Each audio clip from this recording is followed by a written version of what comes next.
Welcome. In this video, I'll show you how to find and share your Discord profile link. All right, if you find this video helpful, please leave a like and subscribe to the channel for more such tutorials. Now, first up, we would need to turn on developer mode.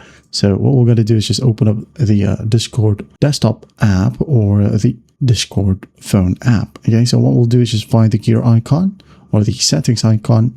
Now go ahead over to advanced. Okay, click on it and make sure that developer mode is enabled. Okay, click on it, and once done, close it.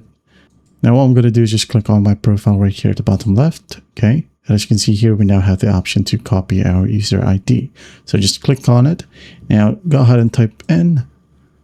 Just go ahead and save it wherever you want. Okay, it could be a TXT file, but basically you need to type down https://discordapp.com, all right, /users and /paste the copied ID. There you go.